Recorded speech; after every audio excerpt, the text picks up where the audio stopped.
ಅಕ್ರಮ ಚಿನ್ನವನ್ನು ಸಾಗಾಟ ಮಾಡ್ತಾ ಇದ್ದಂತಹ ಸಂದರ್ಭದಲ್ಲಿ ಕೆಂಪೇಗೌಡ ಇಂಟರ್ನ್ಯಾಷನಲ್ ಏರ್ಪೋರ್ಟ್ನಲ್ಲಿ ಸ್ಯಾಂಡಲ್ವುಡ್ನ ನಟಿ ಲಾಕ್ ಆಗಿದೆ.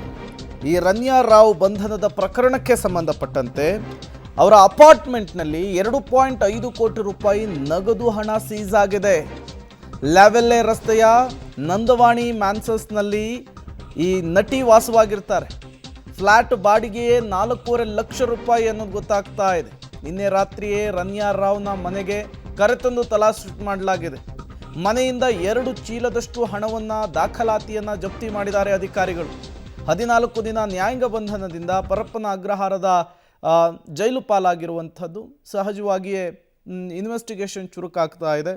ಮತ್ತಷ್ಟು ಮಗದಷ್ಟು ವಿಚಾರಗಳು ಹೊರಬರುವಂತಹ ಸಾಧ್ಯತೆಗಳು ಕೂಡ ಇರುವಂಥದ್ದು. ಮತ್ತಷ್ಟು ಡೀಟೇಲ್ಸನ್ನು ಕೊಡ್ತಾರೆ ನರಸಿಂಹಮೂರ್ತಿ, ದೂರವಾಣಿ ಸಂಪರ್ಕದಲ್ಲಿ ಜಾಯಿನ್ ಆಗಿದ್ದಾರೆ. ನರಸಿಂಹಮೂರ್ತಿ, ಯಾವಾಗ ಈ ಅಕ್ರಮ ಚಿನ್ನ ಸಾಗಾಟದ ಪ್ರಕರಣದಲ್ಲಿ ನಟಿ ಲಾಕ್ ಆದರೂ ಆಗಲೇ ಈ ಹವಾಲಾ ದಂಧೆಯ ವಿಚಾರ ಕೂಡ ಮುನ್ನೆಲೆಗೆ ಬಂದಿತ್ತು. ಈಗ ಅವರ ಅಪಾರ್ಟ್ಮೆಂಟ್ನಲ್ಲಿ ಸಿಕ್ಕಿರುವಂತಹ 2.5 ಕೋಟಿ ರೂಪಾಯಿ ಹಣ ಅದನ್ನೇ ಸೂಚಿಸ್ತಾ ಇದೆಯಾ, ಹೇಗೆ? ಪ್ರೇಮ, ನಿನ್ನೆ ನಟಿಯನ್ನ ಬಂಧನವನ್ನ ಮಾಡಿದಂತಹ ಸಂದರ್ಭದಲ್ಲಿ ಪೊಲೀಸರು ಆಕೆಯ ಮನೆ ಮೇಲೆ ಸರ್ಚ್ ವಾರೆಂಟ್ ಅನ್ನ ಪಡೆದುಕೊಳ್ತಾರೆ DRI ಅಧಿಕಾರಿಗಳು. ಆ ಬಳಿಕ ಆಕೆಯ ಫ್ಲಾಟ್, ಈ ಲ್ಯಾವೆಲ್ಲೆ ರಸ್ತೆಯಲ್ಲಿ ಒಂದು ಐಷಾರಾಮಿ ಫ್ಲಾಟ್ ಇದೆ, ಆಕೆ ವಾಸ ಮಾಡ್ತಿದ್ದಂತಹ ಫ್ಲಾಟ್.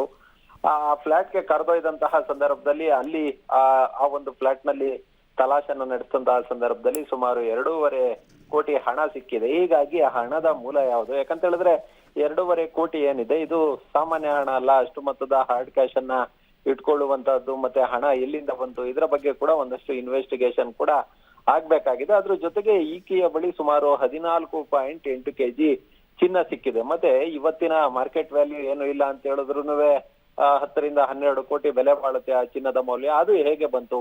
ಇದೆಲ್ಲದರ ಬಗ್ಗೆ ಕೂಡ ಕೂಲಂಕುಷವಾಗಿ ವಿಚಾರಣೆಯನ್ನ ನಡೆಸುವ, ತನಿಖೆಯನ್ನ ನಡೆಸುವ ಅವಶ್ಯಕತೆ ಇದೆ.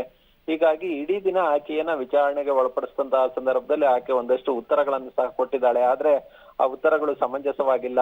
ಹೀಗಾಗಿ ಇವತ್ತು ಜಡ್ಜ್ ನ್ಯಾಯಾಧೀಶರ ಮನೆ ಬಳಿ ಹಾಜರುಪಡಿಸಿದ್ರಿಂದ ಅಧಿಕಾರಿಗಳು ಆಕೆಯನ್ನ ನ್ಯಾಯಾಂಗ ಬಂಧನಕ್ಕೆ ಒಪ್ಪಿಸುವಂತೆ ಕೇಳ್ಕೊಂಡಿದ್ದಾರೆ. ಹೀಗಾಗಿ ಆಕೆಗೆ 14 ದಿನಗಳ ಕಾಲ ನ್ಯಾಯಾಂಗ ಬಂಧನಕ್ಕೆ ಒಪ್ಪಿಸುವ ಕೆಲಸವನ್ನ ಮಾಡಲಾಗಿದೆ. ಮತ್ತೆ ಓಪನ್ ಕೋರ್ಟ್ ನಲ್ಲಿ ಅರ್ಜಿಯನ್ನ ಹಾಕೊಂಡು ಆಕೆಯನ್ನ ಮತ್ತೆ ವಶಕ್ಕೆ ಪಡೆದು ವಿಚಾರಣೆಗೆ ಒಳಪಡಿಸಬೇಕು. ಮತ್ತೆ ಈ ಹಣದ ಮೂಲ ಯಾವುದು, ಆಕೆಯ ಮನೆಯಲ್ಲಿ ಸಿಕ್ಕಿರೋದು, ಮತ್ತೆ ಈ 14 kg ಚಿನ್ನ ಏನಿದೆ ಅದು ಎಲ್ಲಿಂದ ಬರ್ತಿತ್ತು, ಈಕೆಯೇ ಹೋಗ್ತಾ ಇರ್ತಿದ್ಲ ಅಥವಾ ಮಧ್ಯವರ್ತಿಯಾಗಿ ಈಕೆ ಏರ್ಪೋರ್ಟ್ ಅನ್ನ ದಾಟಿಸುವ ಕೆಲಸವನ್ನ ಮಾಡ್ತಿದ್ಲ?